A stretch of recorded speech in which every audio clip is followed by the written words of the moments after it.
నమస్కారం RTI live న్యూస్కి స్వాగతం. కొమరంభీం ఆసిఫాబాద్ జిల్లా సిర్పూర్ నియోజకవర్గంలోని కర్జల్లి రేంజ్ పరిధిలో బెజ్జూరు మండలం బేరేగూడ గ్రామ అటవీ ప్రాంతంలో శుక్రవారం ఉదయం నుండి తూనికకు సేకరణ ప్రారంభమై పనులు సాగుతున్నాయి. ఈ సందర్భంగా పలువురు కూలీలు మాట్లాడుతూ తూనికకు సేకరణ కోసం సుమారు 5 నుండి 10 కిలోమీటర్లు నడిచి అడవిలోకి వెళ్లి తూనికాకు సేకరించి తూనికాకు కళ్ళాలలో వేసేసరికి రాత్రి అవుతుందని కూలీలు తెలిపారు. వేకువజామున 5 గంటలకు తూనికాకు సేకరణకు అడవిలోకి వస్తున్నామని, అడవిలోకి రావడానికి ప్రాణాలు అరచేతిలో పెట్టుకుని అడవిలోని తూనికాకు సేకరణకు వస్తున్నామని తూనికాకు సేకరిస్తున్న కూలీలు తెలిపారు. ఉదయం అడవిలోకి వెళ్లి తూనికాకు సేకరించి కళ్ళల్లో వేసి ఇంటికి వెళ్లేసరికి మళ్ళీ రాత్రి 10 అవుతుందని అన్నారు. రాష్ట్ర ప్రభుత్వం తూనికాకు కట్టకు రేటు పెంచి బోనస్ కూడా ఇవ్వాలని ప్రజలు తెలియజేశారు.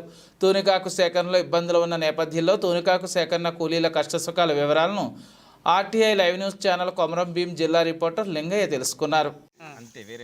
మాది బెజ్జూర్ మండలం 5 కిలోమీటర్లు నడిచి వచ్చేది. పురుగు పూసి అనక మేము దానికి పని చేస్తున్నాం కానీ మాకు డబ్బు అందుతలేకపోయింది. మాకు కావాలి, బోనస్ రావాలి, మాకు కట్టకు మాకు 7 రూపాయలు పెంచాలి. మళ్ళా పురుగు పూసి అనక మేము పోయే వరకు 11 అవుతుంది, మళ్ళీ వచ్చే వరకు 10 అవుతుంది. అన్నం వండుకుంటానికి ఇంకా తీరకలేదు, పిల్లలు చదువుకుంటానికి ఇంకా వాళ్ళకి టిఫిన్ పెట్టుదామంటే మాకు ఓపిక లేదు. వాళ్ళు కష్టం చేసి మాకు తోడు లేకుండా మంచిగా ఆలేదు, మా కష్టాన్ని చూడలేక బడికి పోతాను కానీ మాకు రేటు రావాలి, మంచిగా పైసలు పోకుండా బోనస్ రావాలి.